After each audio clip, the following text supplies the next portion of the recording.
Nadisgrasya naman ang dala ng isang truck na nawala ng preno sa Tuwi, Batangas. Siyam na sasakyan tuloy ang nagkarambola. Yan at iba pang disgrasya sa kalsada sa Frontline Report ni Nina Ongpauco. Nagpatong-patong ang mga nagkarambolang sasakyan na yan sa harap ng isang convenience store sa Tuwi, Batangas. Kabilang ang dump truck na natapon ang mga kargang lupa. Meron pang isang bus na bumangga sa likurang bahagi ng isa pang sasakyan. Siyam na sasakyan ang nadamay sa karambola. Kabilang ang isang dump truck, isang bus, isang motorsiklo, 2 tricycle at 4 na kotse. 13 naman ang sugatan, kabilang ang 11 sakay ng bus, driver ng truck at driver ng tricycle. Base sa investigasyon, galing ng Calaca, Batangas ang truck at patungo sana ng Cavite. Nawala ng preno ang truck bago dumating sa bus terminal sa bayan ng Tuwi. Nasagi ng truck ang likurang bahagi ng bus. Bago at sunod na inararo ang iba pang sasakyan na nasa convenience store.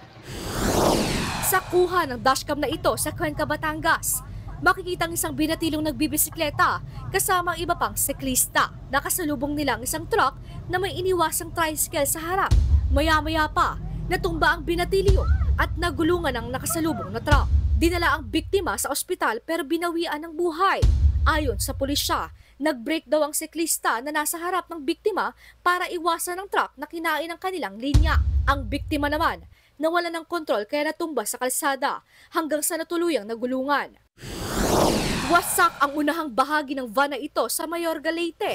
Bumangga ang naturang van na minamaneho ng isang senior citizen sa isang bahay sa gilid ng kalsada. Ayon sa mga pulis, nakaidlip daw ang driver habang bumibiyahe papuntang Tacloban City. Naalipungatan ang driver hanggang sa tuluyang bumangga sa bahay. Sugatan ng 3 sakay ng van. Nagkaaregluhan naman ang may-ari ng bahay at driver ng van. Nagbabalita mula sa Frontline, Nina Ongpauco, News 5. Mga kapatid, Nikki de Guzman po. Iba na ang may alam at may pakialam sa panahon ngayon. Para sa tuloy-tuloy na balitaan sa Frontline kahit weekend, mag-follow at mag-subscribe sa social media pages ng News 5.